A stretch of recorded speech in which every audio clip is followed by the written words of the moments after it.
Welcome T SAT. మనం Indian ఎకానమీలో భాగంగా భారతదేశంలో పారిశ్రామిక రంగం గురించి మనం అధ్యయనం చేసినట్లయితే, పారిశ్రామిక రంగం అంటే పరిశ్రమల వర్గీకరణ, పారిశ్రామిక అభివృద్ధిని ఏ విధంగా కొలుస్తారు, మరి పరిశ్రమలు ఎన్ని రకాలు, నవరత్నాలంటే ఏంది, మహారత్నాలంటే ఏంది, మినీ రత్నాలంటే ఏంది, మరి పరిశ్రమల అభివృద్ధి కోసం రూపొందించిన ఇండస్ట్రియల్ పాలసీస్, దాని తర్వాత ప్రభుత్వ రంగ సంస్థ, లాభాలతో నడిచే ప్రభుత్వ రంగ సంస్థలు, నష్టాలతో నడిచే ప్రభుత్వ రంగ సంస్థలు, మరి పారిశ్రామిక విత్త సంస్థలు, స్టాక్ మార్కెట్, ఐటీ పరిశ్రమల గురించి మనం క్షుణ్ణంగా ఈ టాపిక్లో అధ్యయనం చేయవలసి ఉంటుంది. మరి భారతదేశంలో పారిశ్రామిక రంగాన్ని మనం అధ్యయనం చేసినట్లయితే, ఒక దేశ పారిశ్రామిక అభివృద్ధిని అంచనా వేయటానికి మనం ఉపయోగించే సూచి ఏంటంటే పారిశ్రామిక ఉత్పత్తుల సూచిని వాడతాం. పారిశ్రామిక ఉత్పత్తుల సూచి అంటే దీన్ని ఐఐపి ఇండెక్స్ వాడతాం. ఐఐపి అంటే index of industrial production. Index of industrial production అనే సూచిని వాడతామండి.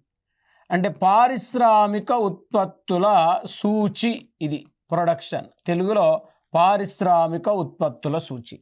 ఈ పారిశ్రామిక ఉత్పత్తుల సూచిని ఎవరు తయారు చేస్తారంటే ఎన్ఎస్ఓ అనే సంస్థ తయారు చేస్తుంది. ఎన్ఎస్ఓ అంటే జాతీయ గణాంక సంస్థ, నేషనల్ స్టాటిస్టికల్ ఆర్గనైజేషన్ అనే సంస్థ. ఇక్కడ చూడండి, జాతీయ గణాంక సంస్థ ఈ సూచిని, పారిశ్రామిక ఉత్పత్తుల సూచిని తయారు చేస్తుంది. మరి ఈ పారిశ్రామిక ఉత్పత్తుల సూచి ఆధారంగా ఒక దేశం పారిశ్రామికంగా అభివృద్ధి చెందుతుందా, పారిశ్రామిక వృద్ధి రేటు ఎంత ఉంది, పారిశ్రామికంగా ముందుకెళ్తుందా వెనకకెళ్తుందా అనేది మనం పారిశ్రామిక ఉత్పత్తుల సూచి ఆధారంగా పారిశ్రామిక అభివృద్ధిని అంచనా వేయచ్చు. ఈ పారిశ్రామిక ఉత్పత్తి సూచిలో 3 రంగాలు తీసుకుంటారు. 3 రంగాలు ఏంటి అంటే, ఒకటి మైనింగ్ సెక్టార్ తీసుకుంటారు, గనుల రంగం తీసుకుంటారు. రెండోది మ్యానుఫ్యాక్చరింగ్ సెక్టార్, తయారీ రంగం తీసుకుంటారు. మూడోది ఏం తీసుకుంటారంటే విద్యుత్ రంగం తీసుకుంటారు. విద్యుత్ రంగం తీసుకుంటారు. అంటే ఈ సూచికి బేస్ ఇయర్ అంటే ఐఐపి సూచికి ఆధార సంవత్సరము 2011-12 బేస్ ఇయర్. 11-12 బేస్ ఇయర్ని తీసుకుంటారు ఐఐపి సూచికి ఆధార సంవత్సరంగా. మరి వాస్తవానికి ఐఐపి సూచికి ఆధార సంవత్సరంగా 11-12 బేస్ ఇయర్గా తీసుకుంటారని చెప్తున్నాం. వాస్తవానికి ఈ సూచిలో ఆ 3 రంగాలు ఏంటి అంటే, ఒకటి మైనింగ్, గనుల రంగం, మైనింగ్ అనే సెక్టార్ తీసుకుంటారు. అంటే మైనింగ్ రంగంలో 0 పాయింట్ అంటే ఒక్క వస్తువుని తీసుకుంటారు. 0 పాయింట్ అంటే ఒక్క వస్తువుని తీసుకుంటారు. ఇక్కడ మైనింగ్లో ఒక వస్తువుని తీసుకుంటారు. తయారీ రంగంలో 405 వస్తువులు తీసుకుంటారు. విద్యుత్ రంగంలో ఒక వస్తువుని తీసుకుంటారు. అంటే ఐఐపి సూచిలో తీసుకునే మొత్తం వస్తువులు ఎన్ని అంటే, మరి 407 వస్తువులను ఐఐపి సూచిలో తీసుకుంటారు. మరి ఈ సూచికి అంటే ఇప్పుడు ఏమంటాడు, పారిశ్రామిక వృద్ధి రేటును అంచనా వేయటానికి ఏ సూచి వాడతారంటాడు, ఐఐపి సూచిని. ఐఐపి సూచిలో ఎన్ని రంగాలు తీసుకుంటారంటాడు, 3 రంగాలు. మరి ఈ 3 రంగాలు ఏ రంగంలో ఎక్కువగా వస్తువులు తీసుకుంటారంటారు, తయారీ రంగంలో. తయారీ రంగంలో 405 వస్తువులు తీసుకుంటారు. తర్వాత మనకు మేజర్గా మనం పరిగణలోకి తీసుకుంటే ఐఐపి సూచిలో అత్యంత భారితం ఏ రంగానికి ఇస్తారంటే, వాస్తవానికి ఇక్కడ తయారీ రంగానికి ఇస్తారు. దీనికి వెయిటేజ్గా భారితము అంటే చూడండి, మైనింగ్ 14.6, తయారీ రంగం 77.4, విద్యుత్ రంగం 8.0, మొత్తం 100% అండి, 100%. అంటే ఈ సూచికి ఆధార సంవత్సరం 2011-12 తీసుకొని 407 రకాల వస్తువులను తీసుకొని మరి ఐఐపి సూచి ఆధారంగా వాస్తవానికి పారిశ్రామిక వృద్ధి రేటును అంచనా వేస్తారు. పారిశ్రామిక వృద్ధి రేటును అంచనా వేస్తారు. మరి జనరల్గా మనం చూస్తే మరి పరిశ్రమలు ఎన్ని రకాలు అంటే వాస్తవానికి పరిశ్రమలు మనం 3 రకాలుగా వర్గీకరించవచ్చు. ఒకటి ఉత్పత్తి ఆధారంగా పరిశ్రమల వర్గీకరణ, రెండోది పెట్టుబడి ఆధారంగా పరిశ్రమల వర్గీకరణ, మూడోది యాజమాన్యం ఆధారంగా పరిశ్రమల వర్గీకరణ. మరి ఇక్కడ వాస్తవానికి ఉత్పత్తి ఆధారంగా మనం చూస్తే మౌలిక పరిశ్రమలు, ఉత్పాదక పరిశ్రమలు, మధ్యతరా పరిశ్రమలు, వినియోగ పరిశ్రమలు, ఇలా ఉత్పత్తి ఆధారంగా పరిశ్రమలను 4 రకాలుగా వర్గీకరించవచ్చు. On the basis of production industries are 4 types. ఇక్కడ మౌలిక పరిశ్రమలు, ఉత్పాదక పరిశ్రమలు, మధ్యతరా పరిశ్రమలు, వినియోగ పరిశ్రమలు. మరి ఈ విధంగా మనం 4 రకాలుగా చెప్పుకున్నాం. జనరల్గా మనం ఒకసారి చూస్తే యాజమాన్యం ఆధారంగా పరిశ్రమలు 3 రకాలు. యాజమాన్యం ఆధారంగా ప్రభుత్వ రంగ పరిశ్రమలు, ప్రైవేట్ రంగ పరిశ్రమలు, మిశ్రమ రంగ పరిశ్రమలని 3 రకాలుగా చెప్పుకోవచ్చు యాజమాన్యం ఆధారంగా పరిశ్రమలు. నెక్స్ట్ మనం పెట్టుబడి ఆధారంగా మనం చూస్తే సూక్ష్మ పరిశ్రమ, చిన్నతరా పరిశ్రమ, మధ్యతరా పరిశ్రమ అని ఇలా 3 రకాలుగా చెప్పుకోవచ్చు. On the basis of investment industries are 3 types. ఒకటి micro industries, 2 small industries, 3 medium ఇండస్ట్రీస్గా మనం చెప్పుకోవచ్చు. ఇలా పరిశ్రమలను 3 రకాలుగా చెప్పుకోవచ్చు. వాస్తవానికి మరి ఇక్కడ పరిశ్రమలు రకాలను మనం పరిగణలోకి తీసుకుంటే ఇక్కడ ఫస్ట్ మనం on the basis of production ఉత్పత్తి ఆధారంగా పరిశ్రమలు ఎన్ని రకాలు అంటే ఇక్కడ మేజర్గా 3 రకాలుగా మనం చెప్పుకోవచ్చు ఉత్పత్తి ఆధారంగా. ఇక్కడ వాస్తవానికి ఉత్పత్తి ఆధారంగా, పెట్టుబడి ఆధారంగా, యాజమాన్యం ఆధారంగా పరిశ్రమలు 3 రకాలు. మళ్ళీ ఉత్పత్తి ఆధారంగా 1, 2, 3, 4 అన్నాం. ఇందులో మౌలిక పరిశ్రమలు and the production are industries are 4 types. మరి మౌలిక పరిశ్రమలు వీటిని కీలకమైన పరిశ్రమలు అంటారు. వ్యవసాయ పారిశ్రామిక రంగానికి ముడి పదార్థాలను అందజేసే పరిశ్రమలే మౌలిక పరిశ్రమలు అంటారు. మరి వ్యవసాయ పారిశ్రామిక రంగానికి ఉత్పాదకాలను, ముడి పదార్థాలను అందజేసే పరిశ్రమలే మరి ఇక్కడ మౌలిక పరిశ్రమలు అంటే ఎగ్జాంపుల్ ఇనుముక్కు పరిశ్రమ, బొగ్గు పరిశ్రమ, మరి అల్యూమినియం పరిశ్రమ, సిమెంటు పరిశ్రమ, మరి ఎరువుల పరిశ్రమ, ఇలాంటి పరిశ్రమలను మనం మౌలిక పరిశ్రమలు అంటాం. తర్వాత ఉత్పాదక పరిశ్రమలు అంటే ఇక్కడ వ్యవసాయ పారిశ్రామిక రంగానికి యంత్రాలు, యంత్ర పరికరాలను అందజేసే పరిశ్రమలను ఉత్పాదక పరిశ్రమలు అంటారు.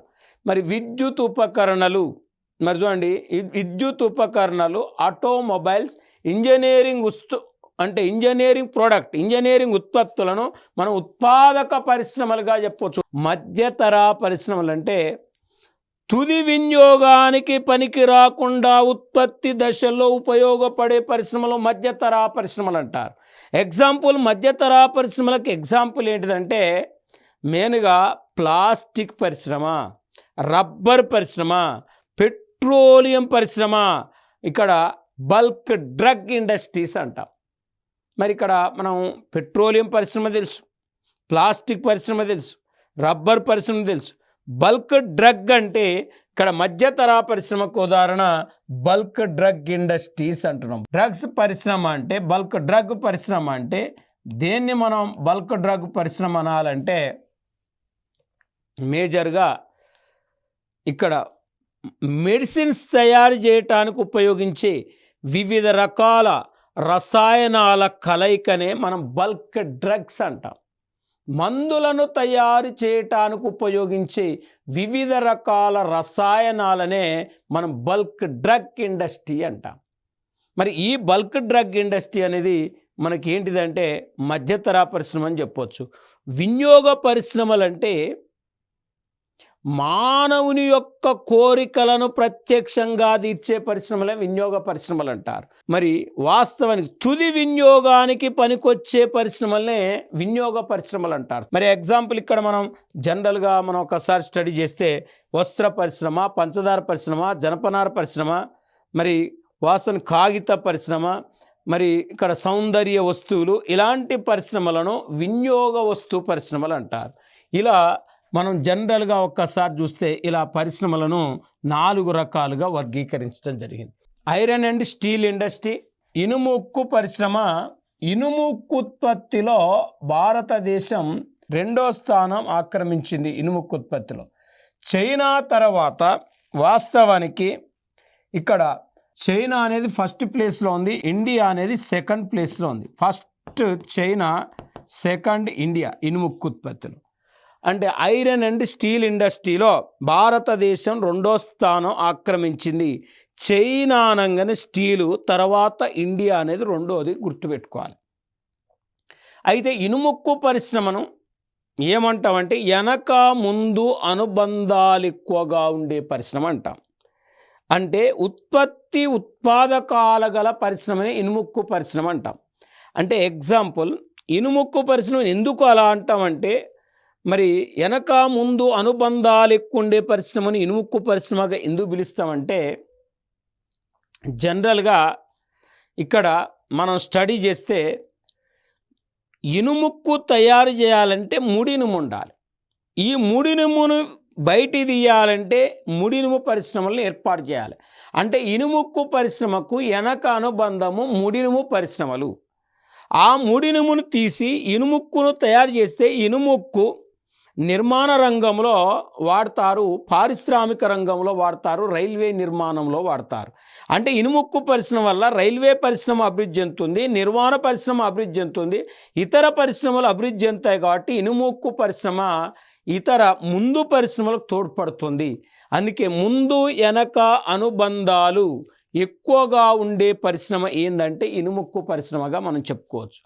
అయితే భారతదేశంలో ఇనుముక్కు పరిశ్రమను మనం పరిశీలించినట్లయితే మొట్టమొదటి ఇనుముక్కు పరిశ్రమను 1907వ సంవత్సరంలో ఏర్పాటు చేయటం జరిగింది.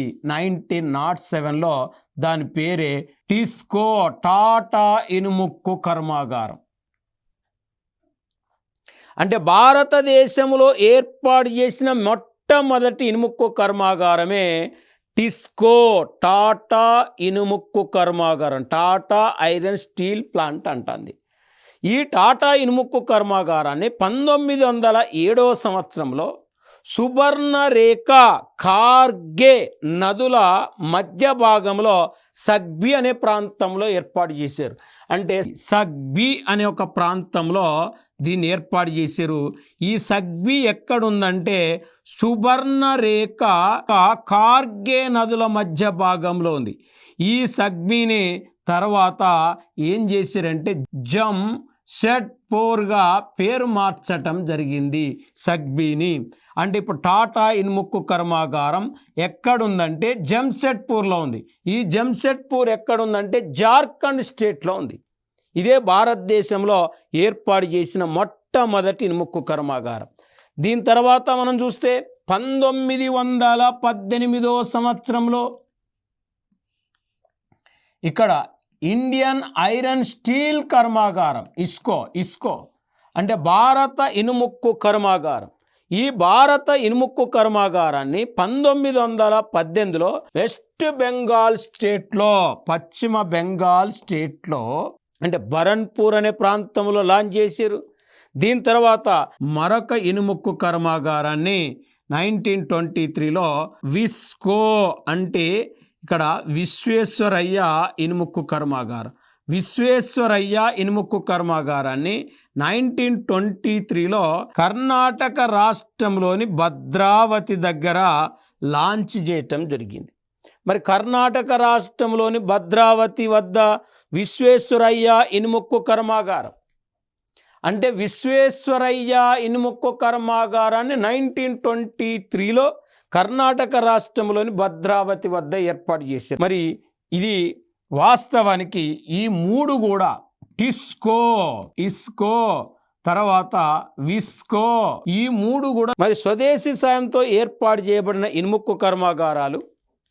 ఇక్కడ మనం విదేశ సహకారంతో ఏర్పాటు చేయబడ్డ ఇనుముక్కు కర్మాగారాలు ఏంటి అని అడుగుతాడు. విదేశీ సహకారంతో ఏర్పాటు చేసిన ఇనుముక్కు కర్మాగారాలను మనం చూస్తే మెయిన్గా ఇక్కడ రిస్కో, బిస్కో,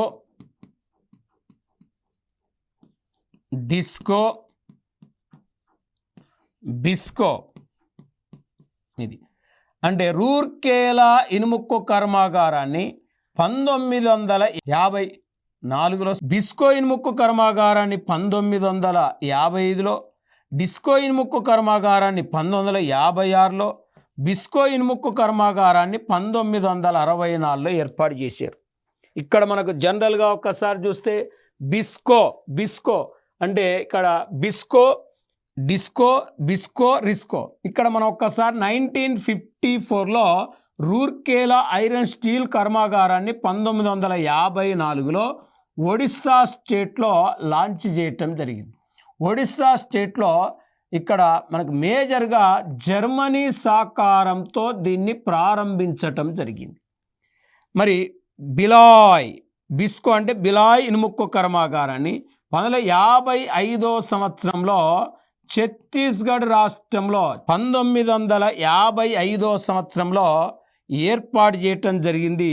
బిస్కోను 1955లో ఛత్తీస్గఢ్ స్టేట్లో ఏర్పాటు చేయటం జరిగింది రష్యా సహకారంతో. మరి డిస్కో దుర్గాపూర్ ఇనుముక్కు కర్మాగారమును 1956వ సంవత్సరంలో వెస్ట్ బెంగాల్ స్టేట్లో ఇంగ్లాండ్ సహకారంతో స్థాపించటం జరిగింది.